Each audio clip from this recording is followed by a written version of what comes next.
Here at the Hungaroring, we are ready for the main race in this weekend's Blancpain GT Sports Club doubleheader. We had the qualifying race yesterday, 25 minutes, which gave a win to the Australian driver Kenny Harble on his first appearance in the series, and now the grid is based, not completely formed, but based on the result of yesterday, and it's the longer race. It's 40 minutes, lots of track time afforded to the drivers in this championship. The whole idea is that the AMs get a chance to race against comparable drivers in terms of ability or experience without the need to keep looking in your mirrors for a pro driver hammering past you, as was happening in the Endurance Series, for example, and you come to some good venues, and the racing largely is pretty clean. We did have a fair amount of feistiness at Monza at the start of the year.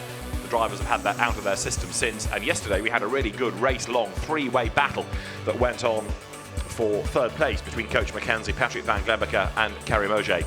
Now, Kenny Harble, the race winner yesterday, not on the grid today. He's also entered for the Blancpain Sprint Series races, the GT Series Sprint Cup races, where he's in the Pro-Am category with Tristan Vautier. He was the winner yesterday of Pro-Am, so he certainly had a fair amount of track time this weekend and has elected to concentrate on that. So the pole car changes to Mario Cordoni, who was the runner-up yesterday. After yesterday's race, it is Carrie Moget who leads the championship coming into this longer main race. Carrie Moget then on 111 points from Mario Cordoni on 64, and third, the absent Luigi Lucchini on 59. Coach Mackenzie, who went well yesterday, he's fourth, ahead of Patrick Van Glebeke, who was part of the battle with him yesterday, and then Jürgen Hering, who we didn't actually see in the race yesterday because he'd been off the road in the qualifying session and damaged the car, but we are told that Jürgen Hering should be on the grid today. I'm looking down onto the grid and it does look as though the car repaired is there. Yesterday's race was dry. Today it is a wet road. We've had quite a bit of rain overnight and early morning, but it is drying fast. In the championship there are, apart from the overall situation, two other classes to factor in: the Iron Cup for the over 60s and the Titanium Cup for the 50 to 59-year-olds. Carrie Moget leads that element of the championship from Mario Cordoni, and Coach Mackenzie is third from Jürgen Hering, Christian Hook and Claude-Yves Gosselin. The Iron Cup yesterday had a real surprise because Klaus-Dieter Freres, who has been the dominant driver this season, was eliminated on the opening lap. He got tangled up with the pseudo-named Edward Lewis Browner and damaged his Ferrari, so he didn't finish. Steve Earle took his second win of the championship season and has closed that gap. So down on the grid, inevitably, tyres are going to be a talking point. There is Coach Mackenzie, who lines up on the outside of the front row of the grid. That car run by the HP team, Harry Prochik's squad. Harry himself a racer as well as team principal, but trying to peer to see what they're going to do. The slick tyres are standing by. Now, the track is wet, that we know. We've had Formula Renault out this morning already qualifying. They've had to deal with the, I wouldn't say wet road so much as greasy road, but in terms of who is doing what on tyres, if you start on wets, the danger is that they will go off as the race wears on. If you start on slicks at the moment, the danger is that they will not give you enough traction for the early part of the race. And I've got to confess, it's pretty hard looking underneath the bodywork there of who is on what. But Mario Cordoni's car is on pole position. And I would suspect that the really brave ones will start on slicks, tiptoe round and wait for the road to come to them. And we are told from the grid that everybody is going to go on slick tyres. Certainly yesterday, after a really heavy downpour midday, it didn't take long for the track to dry. Once the sun comes out, it has been blisteringly hot, stiflingly hot really this weekend. Nico Bastian yesterday in the Blancpain GT Series was likening it to Malaysia. You know, you had this sudden downpour and then very, very hot temperatures again. There is Carrie Moget, who yesterday got a bit roughed up on the first lap. He made a decent start, actually got his nose in front on the way down to the first corner, but then was forced onto the outside line and never really got back into the pack, and people screamed past him at turns 2 and 3 as they went down the hill. So Carrie Moget ended up down in 5th and really couldn't get himself back into contention from there. Patrick Van Glebeke, experienced driver, a Ferrari Challenge racer, he is third on the grid. It's an amended grid, remember, based on the fact that Kenny Harble has withdrawn from today's race. So it gives us 11 cars in total, which isn't the biggest grid we've had, but certainly it should be a competitive race, because yesterday the dominant Kenny Harble rather scarpered up the road into the distance, whereas today you've got people of a slightly more equal pace fighting for honours. So the grid is about to be cleared, and this race will be 40 minutes, no pit stops, so drivers have to bide their time in some cases to make a move, or they have to look after tyres and brakes and their own stamina over the course of 40 minutes. And again, it comes back to this ethos of wanting everybody to have track time. There, Steve Earle, the Iron Cup winner of yesterday, peering into the car to have a word, is Greg Masters, the English steward.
and not only in this weekend, it happens for other categories when they come here because of the nature of that corner. You're fast, you're turning, you're going uphill, and there's run-off tarmac as well on the outside.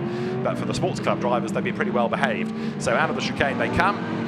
Carrie Mauger's BMW M6 there, the Boutsen-Gignon car, Thierry Boutsen's team, the former Grand Prix racer, who would have raced here as a Grand Prix driver in period.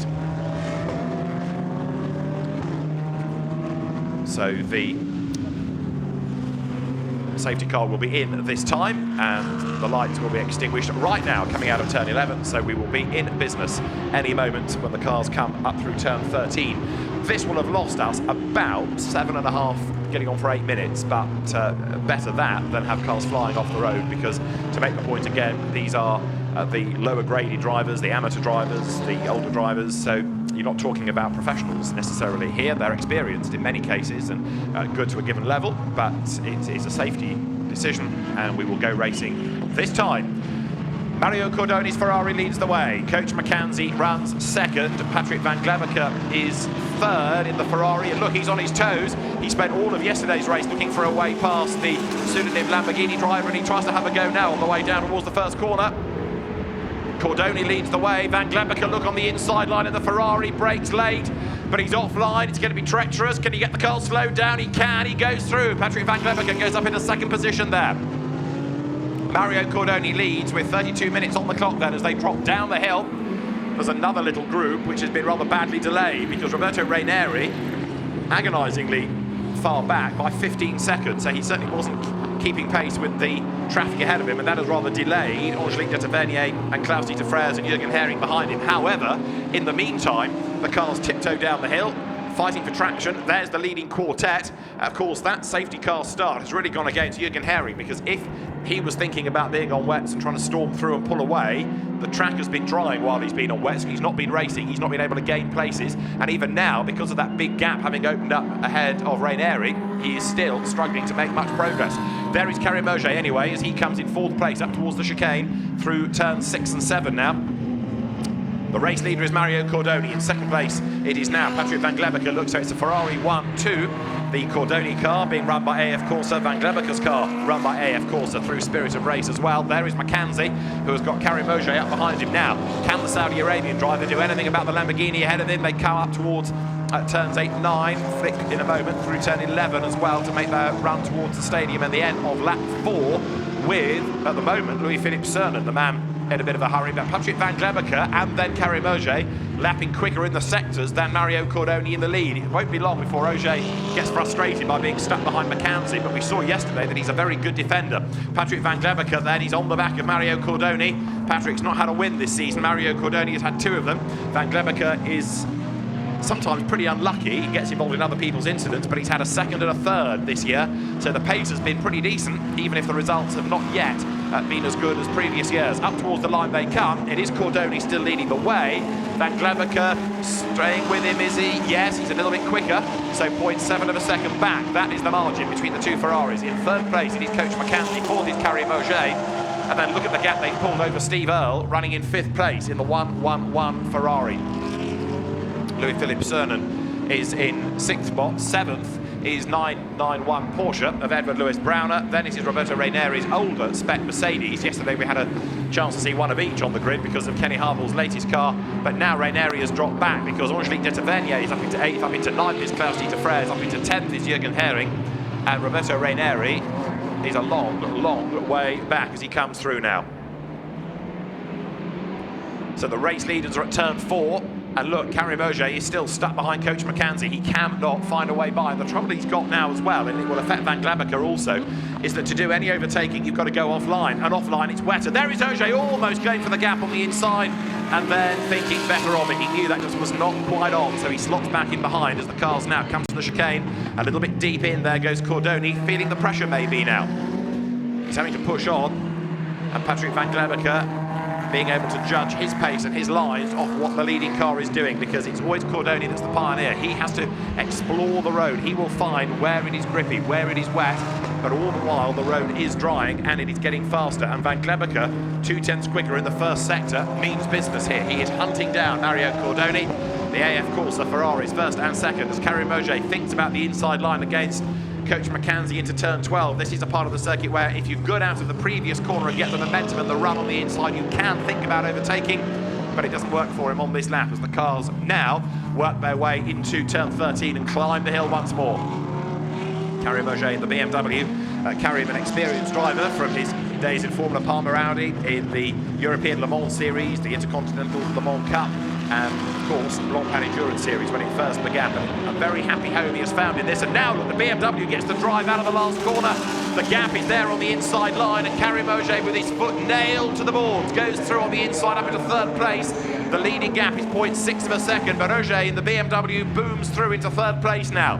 Brakes for turn 1, tiptoes around the hairpin, a little bit wide up towards the curve, and McKenzie fights back. The Lamborghini, which slowed earlier, has got a better run through the corner, but Karim Mauger has the straight line speed to fend him off. Look at the two Ferraris though now.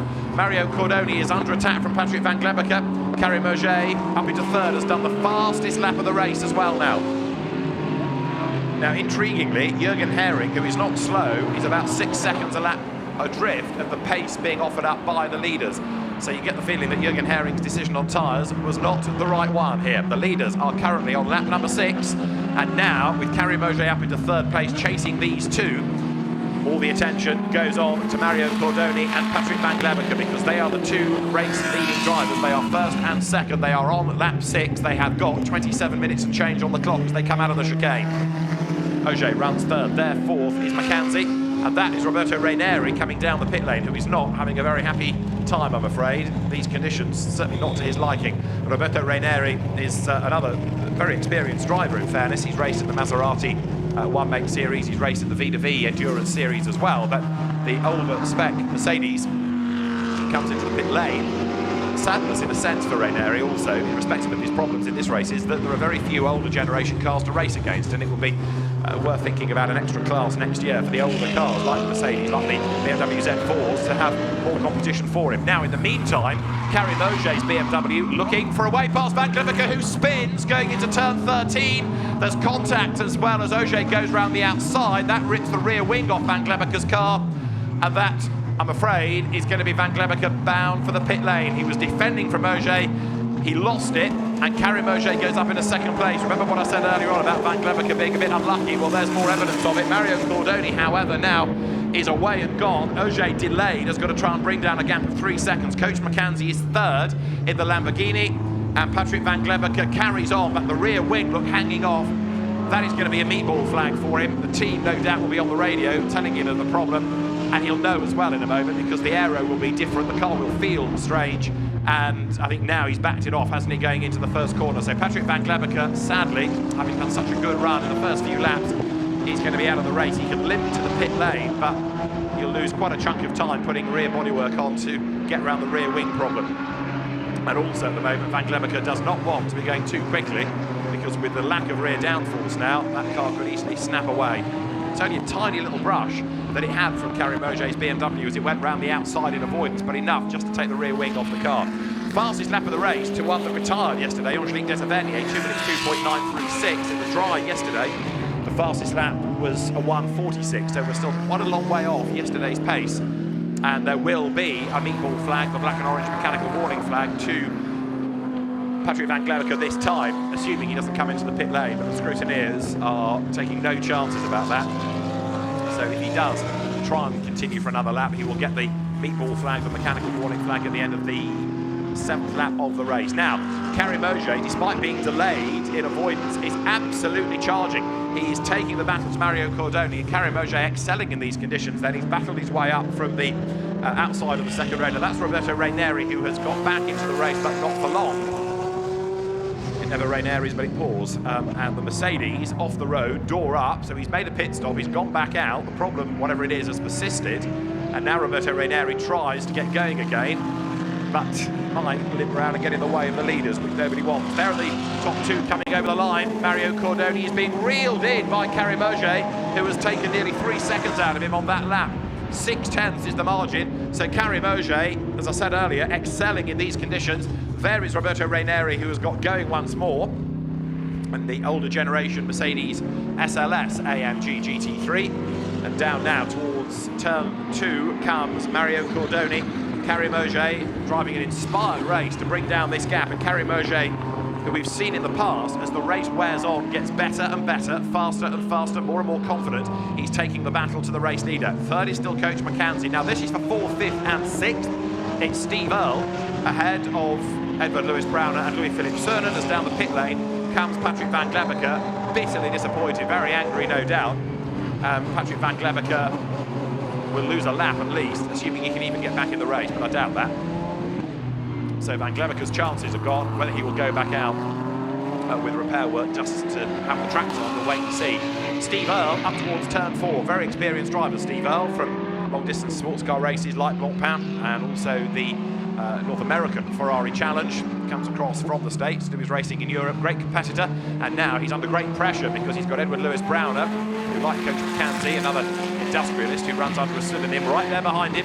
Behind is Louis-Philippe Cernan, who has dropped a length or so, and Klaus-Dieter Frères, who is the class opposition, is quite a long way back still, about 20-odd seconds or so, with work to do. So Steve Earle could afford to let Edward Lewis Browner go. There is the race lead, and Mario Cordoni is going to have to make that Ferrari a very wide car indeed, because right on his tail is Karim Ogier.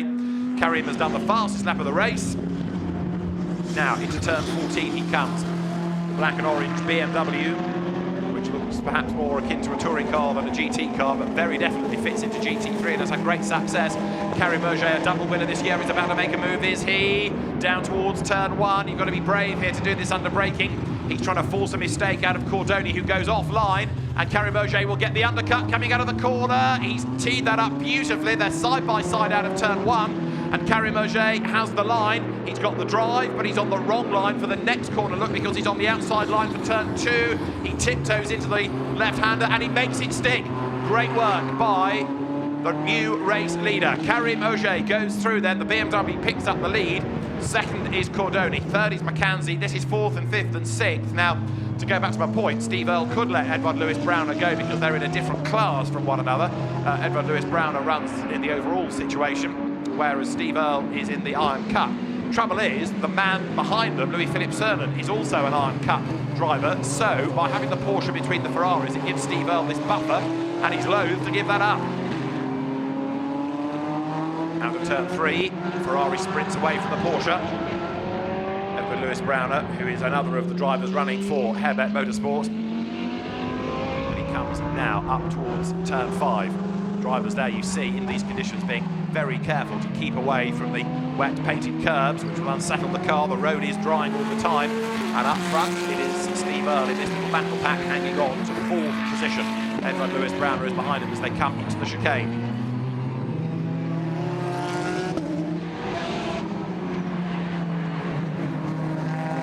Patrick Van Glebecker, incidentally, after that pit stop, has stayed in the pits, and I fear, therefore, it's retirement for the Ferrari. Can't see the car in the pits, it may even have gone to the paddock now and out of the race completely. We have the leaders on lap number 9 as we approach half distance in this slightly weather-affected Blancpain GT Sports Club main race, but as they come over the line, Karim Ogier leads now by 3.3 seconds, so having battled his way to the front, he's cleared off into the distance from Mario Cordoni. Coach McKenzie a bit lonely in 3rd, and this is for 4th. Steve Earle ahead of Edward Lewis Browner, who tries to get up on the inside line, but to no avail. Steve Earle having to work overtime now to keep the Porsche behind him.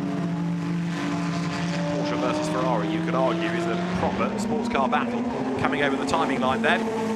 9 laps are done. Steve Earle's pace, lapping in the 2-minute ones, because he's defending, it's slower, but right now Karim Ogier in the 1-minute 54s, just in a different league. He is getting so far away from Mario Cordoni, who is struggling in these conditions. It is not true. And then Coach McKenzie 3rd, not yet catching Cordoni, but you get the feeling there's going to be a tipping point soon where the Lamborghini does start to catch the now troubled Ferrari. Meantime, have a look in the background here, because Angelique de Tavernier is closing on Louis-Philippe Cernan. That gap is coming down. Klaus-Dieter Frères 20 seconds adrift of them, so away from the top 3. Almost everybody else in the race getting themselves in a long line for 4th place, coming up the hill towards turn 4 now.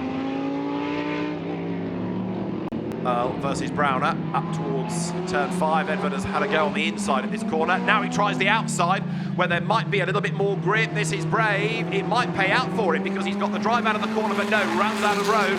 So Steve Earl hangs onto the place. Edward Lewis Browner drops back, and Angelique Detavernier, racer, model, is right on the back of Louis-Philippe Cernan, and now she's off the road. Skips over the chicane, couldn't slow down in time there, so rather than try and turn in and risk a spin, goes over the curb. There may be a finger wagging about track limits for that, but at least for Angelique Detavernier, saved any potential problem with the spin. The leaders come down the hill once again. Steve Earl, though, is really having to work very hard indeed to keep at bay this car, the Porsche, the very latest 991 shape of the 911 GT3, and it is Edouard Louis Browner at the wheel as Angelique Detavernier comes up to challenge Louis-Philippe Cernan as they turn now through the right-hander at turn 12. Browner goes to the inside, finds a face full of Steve Earl's Ferrari, almost gives him a tap in the tail there as he tries to hurry him up through the corner. Angelique Detavernier is being warned about track limits at turn 6 and 7, and she's about to have a go on the inside of Louis-Philippe Cernan.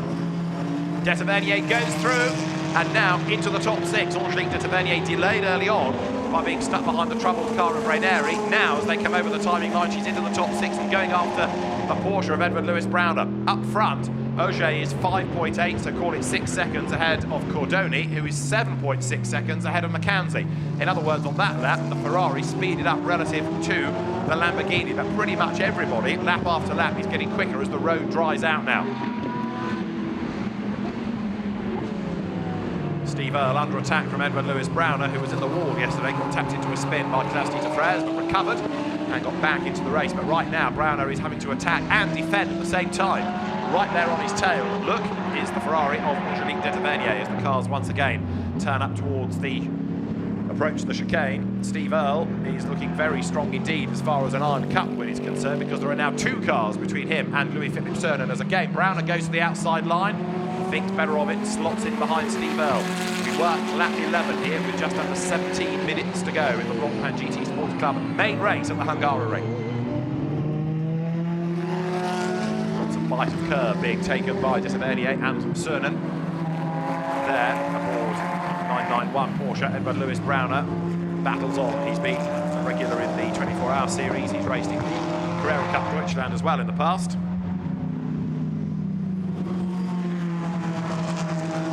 Right now, Detavernier, who is also a very experienced racer, is all over the back of the Porsche. Down they come towards turn 12. You can see from the different colours on the road now where it's dry and where it is wet. Roberto Raineri is circulating once more. Look at the Mercedes. He keeps out of harm's way.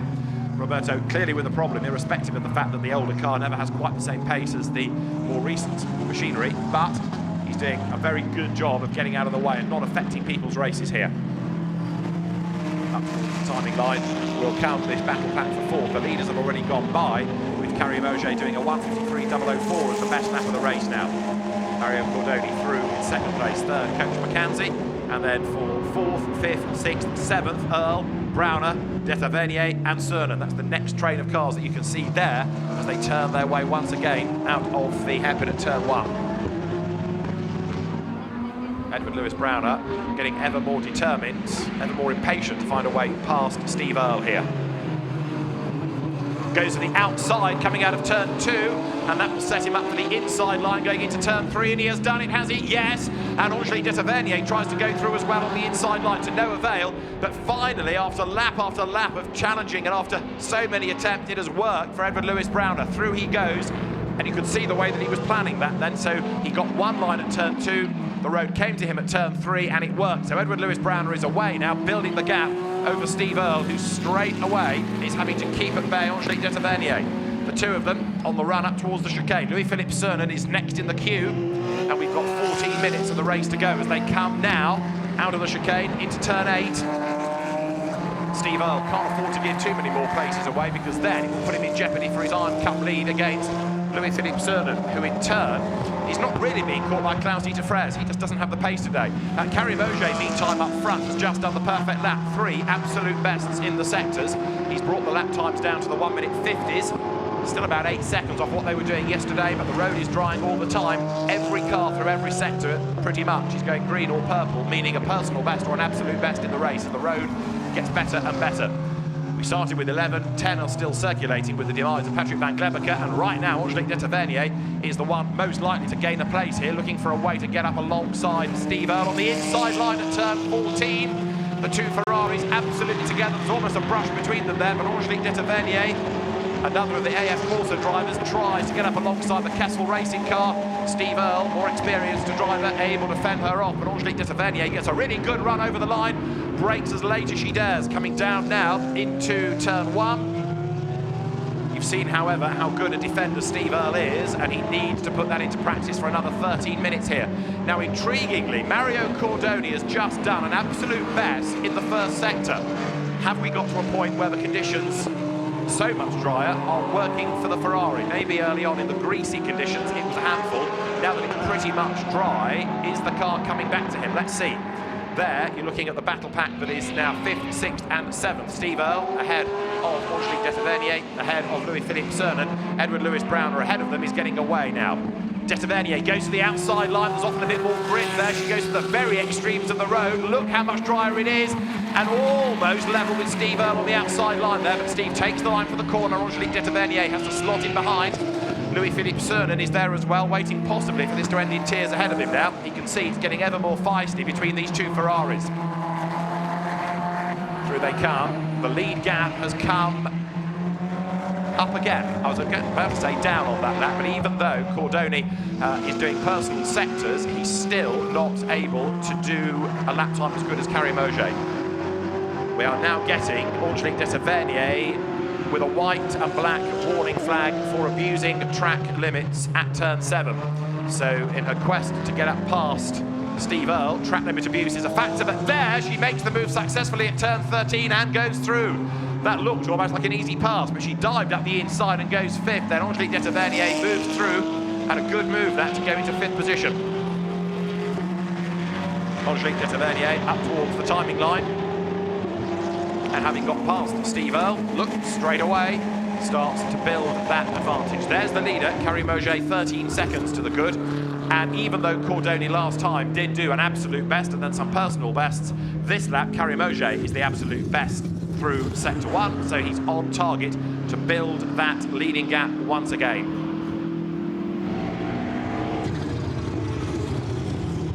Through turns BMW, 2 absolute best in the sectors now as he continues to build this advantage. There is Mario Cordoni, frustrated certainly in this greasy state that we have the track today. 11 minutes are on the clock still. Cordoni coming down towards now turn 12 into that kind of stadium sequence at the end of the lap, but anything he is doing, he is being bested by Auger in the sectors, so the gap is extending all the while. Here is perhaps the only lonely man in the race, because Coach McKenzie is in no man's land. He's not really being caught by Edward Lewis Browner as such, nor is he catching Mario Cordoni, but McKenzie did last time. It was a slightly slower lap than normal, so Edward Lewis Browner has a bit of optimism. Then in 4th place the Porsche. This is the car now running 5th, Angelique de Tavernier. So the 488 Ferrari running in 5th spot. Angelique de Tavernier coming now out of turn 11. There's the Porsche, and so Edward Lewis Browner running in 4th. Now what's he doing in sectors? Sector 1 is quicker, sector 2 quicker, and sector 3 we'll see at the end of the lap. But the German driver here bringing down the gap against Coach McKenzie, but he's still got quite a lot of real estate to make up. 10 more minutes on the clock now. Through comes the Porsche, heading up once more towards the timing line. Through goes Edward Lewis Browner. Carrie Mauger has done the fastest lap of the race, a 1:48.875 now.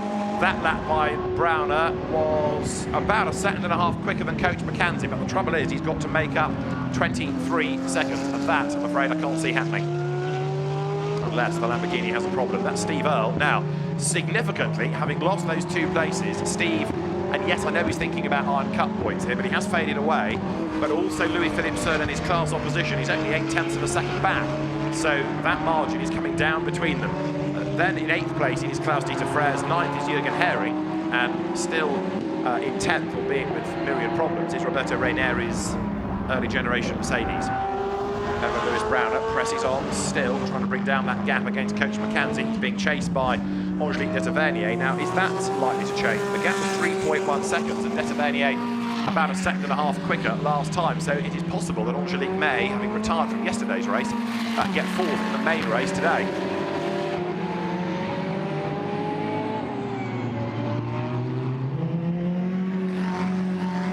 Louis-Philippe Cernan closing onto the back of Steve Earle, fractionally faster in the first sector by about 14 thousandths of a second on this lap, so it is a tiny, tiny fraction, but faster nonetheless.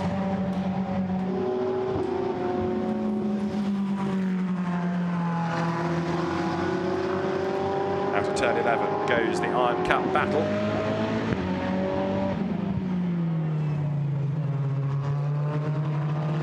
Steve Earle hangs onto the position for now.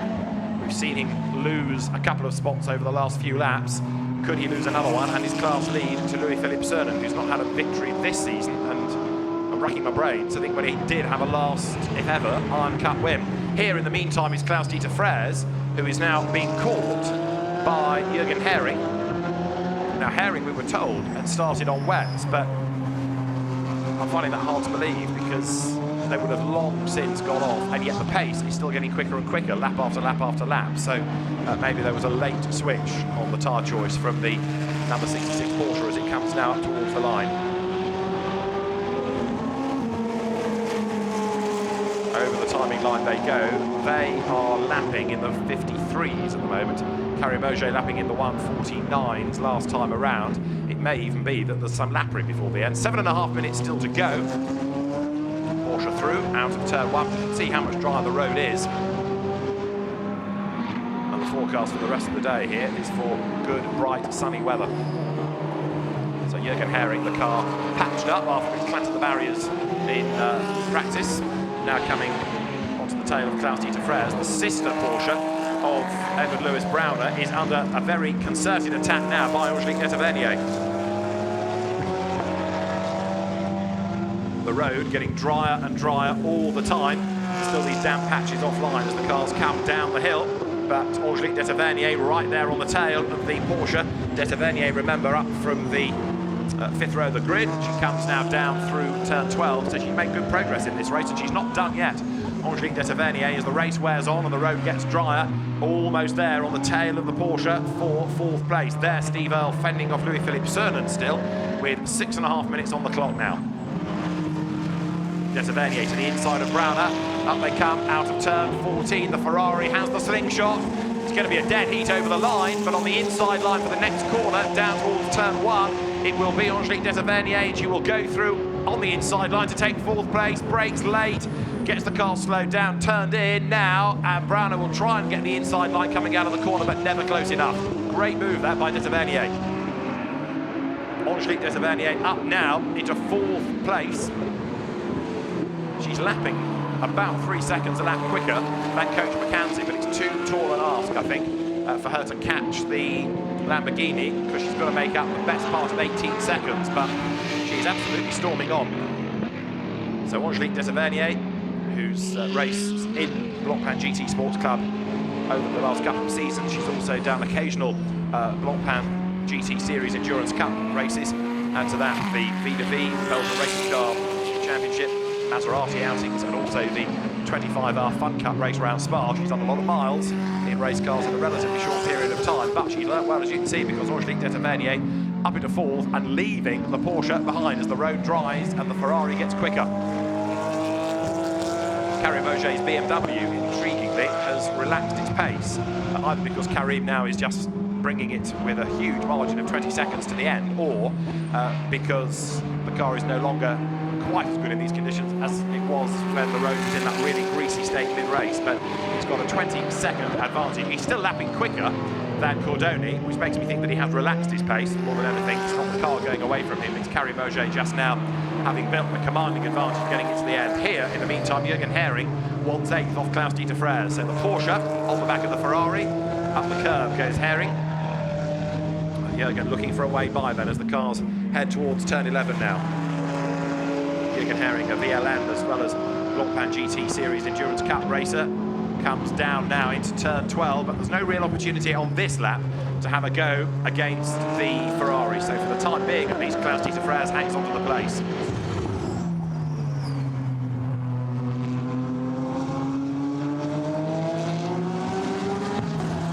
another sprint up the hill into turn 14, where the inside line is covered. Klaus-Dieter Frers, who has taken 7 Iron Cup wins so far this season.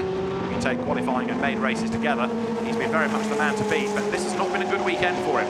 Damage and delays in race 1, and he's never really been able to make progress in race 2. Here in the main races, up the inside goes Jürgen Hering, and he puts himself now into 8th place. So Jürgen Hering, it's taken a while, in fairness, to start to gain the ground, but he is now doing so, and Jürgen Hering gains 1 place. And again, that does make me think that he did start on the slick rubber, a late change, because otherwise the wet's long since gone. He's not really moving around, is he, going for the wet part of the road either? But Jürgen Hering's Hairbent Porsche, there, look, with the race leader bearing down on it, makes its way up towards turn 4. We've got 3 more minutes of the race to go. Karim Mauger looking oh so strong up front here.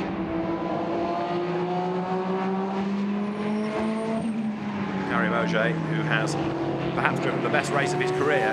It took a long, long time for Karim to start winning in this series, but it came at Paul Ricard. He then had 2 victories at Spa, and as he comes into the chicane, this has been a very impressive drive because the conditions have been challenging. He's had to do some overtaking. He's had to battle his way up as well from the 4th slot on the grid. So Karim Mauger has certainly not just been gifted this victory. He's had to work hard, and having got himself into the lead, he has pulled away and driven faultlessly.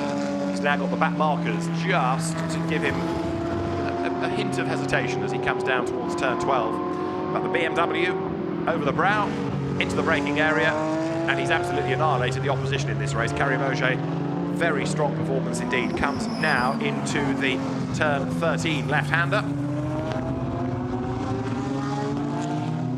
Makes the climb up the hill.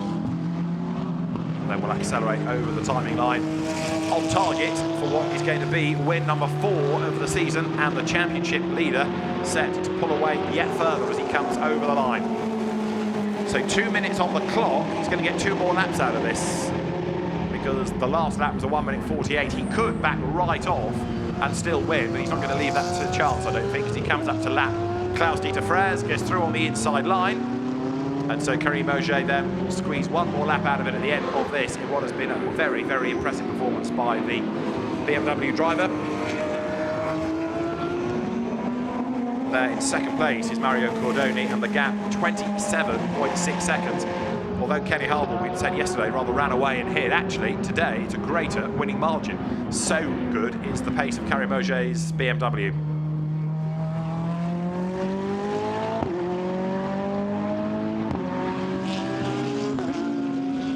Coach McKenzie, still in splendid isolation in that 3rd place, but last lap through, Angelique Detavernier and brought the gap from 18 seconds down to 9.5. Detavernier has done the fastest lap of the race, incidentally. Now she's absolutely flying in the Ferrari, and there, look in the background, she's 5 seconds back and 2 laps to go. Her lap was a 47.1, McKenzie a 51.7. It could just about happen for Angelique here. Another fastest lap of the race, 1:47.125. That car getting quicker and quicker and quicker. So having said that Karim Mauger had driven a brilliant race, you've got to take your chapeau off to Angelique Detavernier as well, because this has been a brilliant performance, and it's really come alive in the last third of the race for her. Fastest lap, plenty of overtakes, and still pushing hard.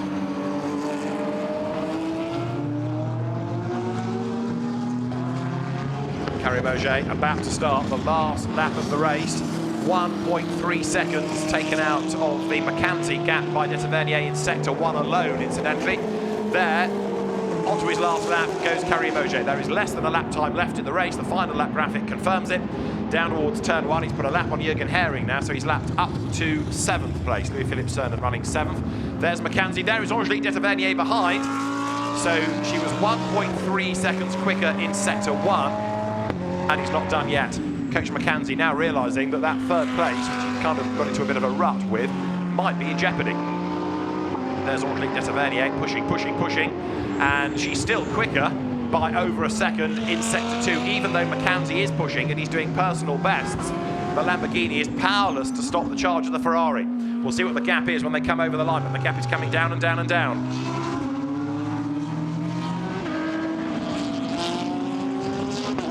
McKenzie into turn 14, through the right, and now onto the pit straight. Through they turn, onto the last lap. McKenzie into Detavernier, the gap 1.6 seconds. This should change on the last lap because nearly 3.3 seconds quicker last time was Angelique de Tavernier. It is some performance this by Angelique.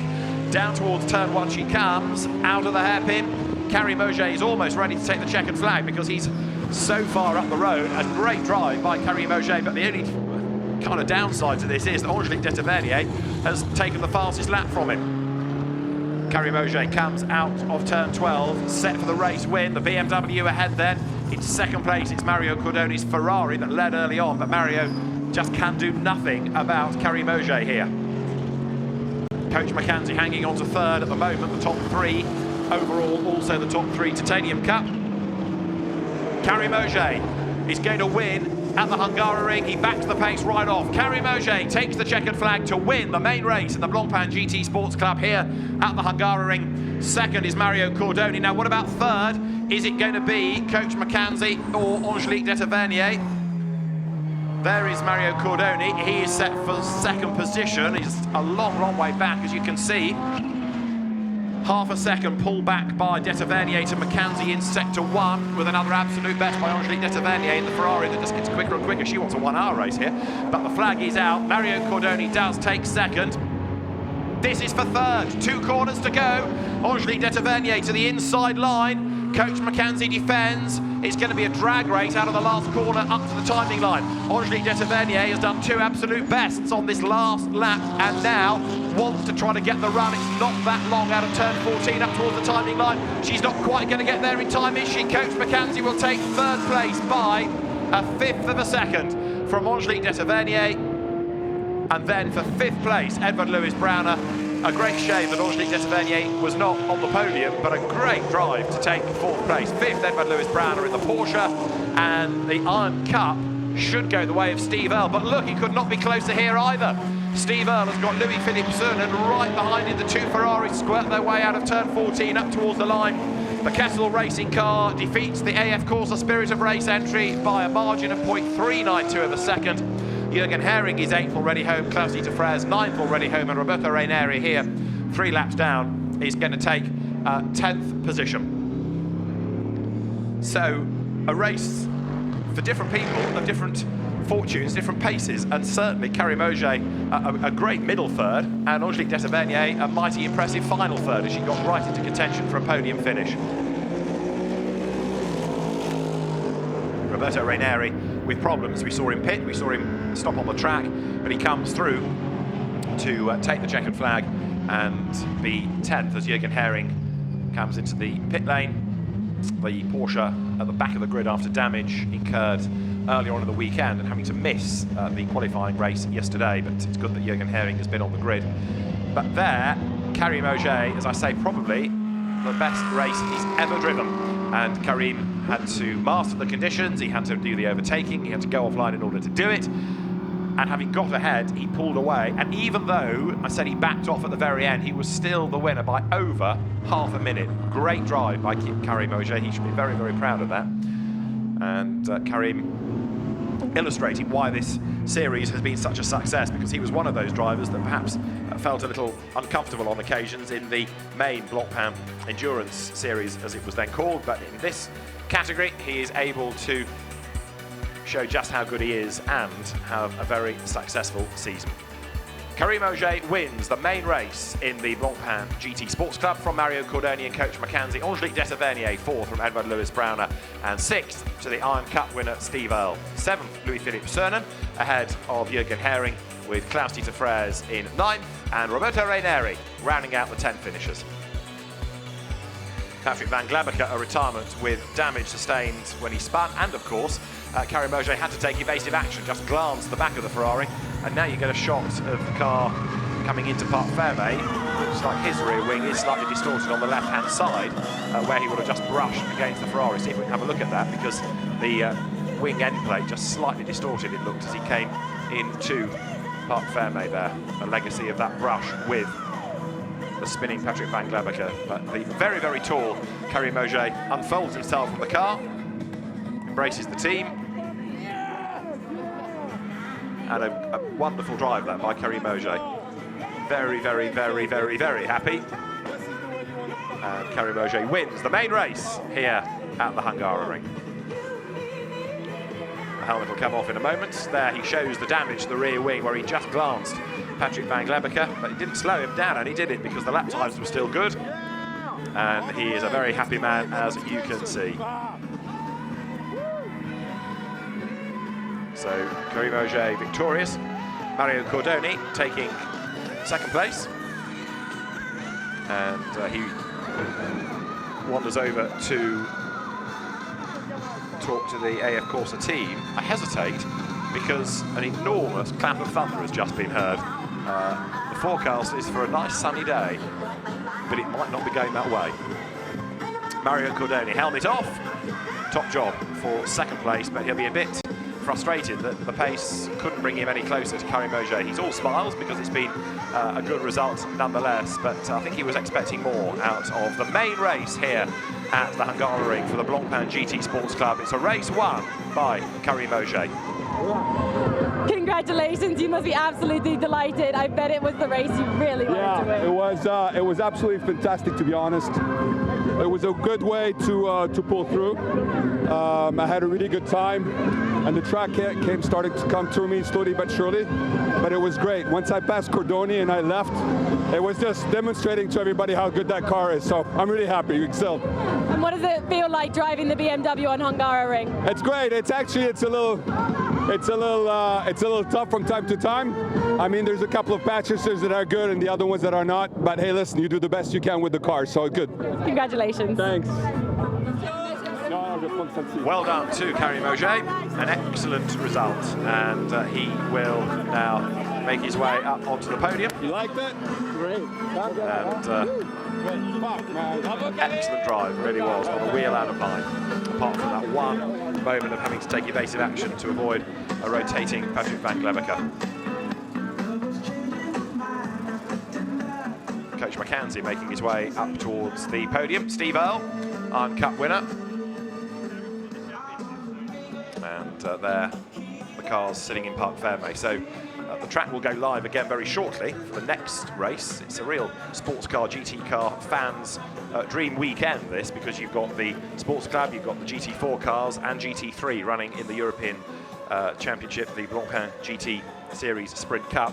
Steve Earle, meantime, has had a successful trip from the States with 2 class victories, and will make his way shortly up to the podium. Can I be the first?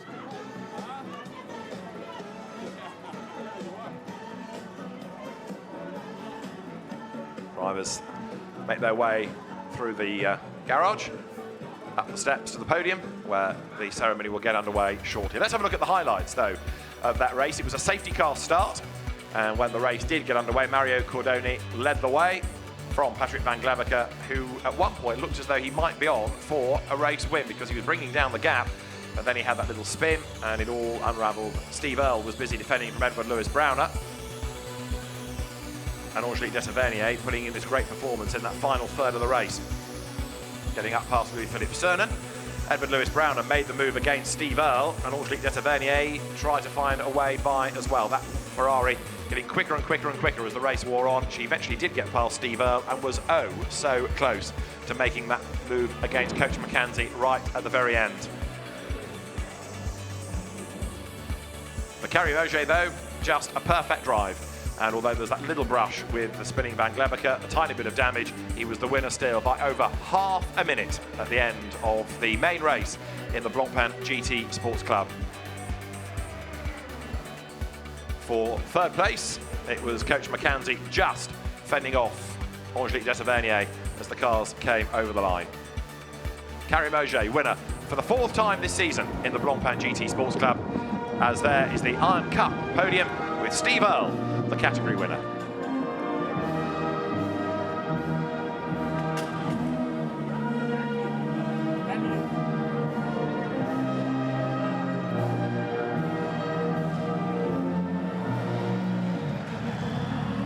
For Steve Earle, then, the American national anthem, and Steve makes it 2 out of 2 here at the Hungaroring this weekend. Trophies presented. Applause for the third placed Klaus-Dieter Frers. Second, Louis-Philippe Cernan, who was oh so close, just 3/10 back from the Iron Cup winner, Steve Earle. lots of applause for the winners. There, the champagne is brought forward, and is it going to be sprayed? Of course it is, because it's the last activity for these drivers of the weekend. Now they can let their hair down, and Klaus-Dieter Frers, after a frustrating weekend for him, ends up getting a soaking, and you can tell he's not really in the mood for all of this. It's not been a good weekend after damage yesterday, put him out of the race effectively, and struggling to make progress today. Steve Earle wins from Louis-Philippe Cernan and Klaus-Dieter Frers in the Iron Cup. Klaus-Dieter leads in the championship, but only 7 points up on Steve Earle, with Louis-Philippe Cernan now third ahead of Roberto Raineri and Bernd Kleinbach. There you can see the cars for the GT4 European Series making their way round to the grid.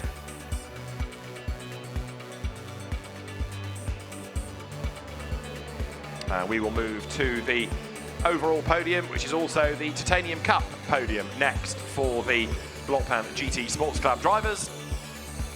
Coach Mackenzie will be the third placed driver. He'll make his way forward shortly.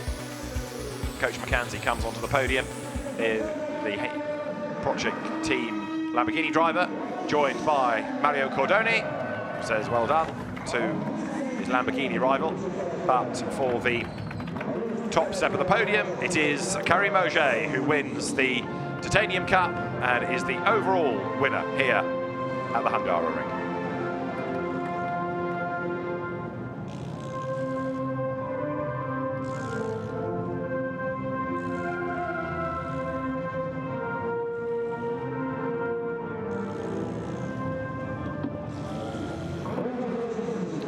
Karim Auger is the race winner here at the Hungaroring. He wins the main race, puts the regulation Pirelli cap on as Matteo Braga, Pirelli's circuit activities manager, comes forward with the trophies, but doesn't necessarily give it the prominence that he gives to his other cap.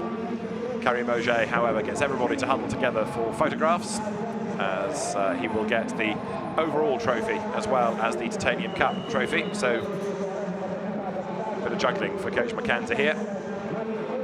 Well done to Coach Mackenzie for third, for second Mario Cordoni, and to Karim Auger, winner here at the Hungaroring.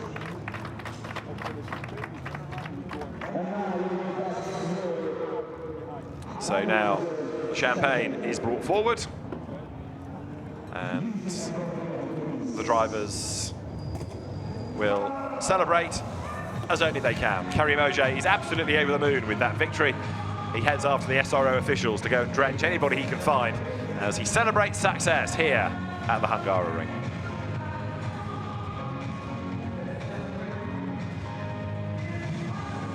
So Coach Mackenzie there taking another podium finish, and Karim Auger in the Titanium Cup builds his lead over Mario Cordoni, with Coach Mackenzie now third. Fourth is Jürgen Hering ahead of Christian Hook, Claude Gosselin sixth, and Claudio Schiavoni seventh from Dirk Parhofer and Kurt Wagner. So it's been a lively weekend for the Blancpain GT Sports Club drivers, and a very successful one for Karim Auger, certainly as far as the main race is concerned. It's a shame that Kenny Harbaugh elected not to start today's race. It would have been intriguing to see how he would have gone in those conditions against the very, very powerful BMW. But there, the top three celebrate on the podium at the end of this main race in the Blancpain GT Sports Club. Karim Auger well set up in the championship now. Is he going to be a champion come the end of the season? From the Hungaroring, David Addison, thanks for your company. It's bye for now.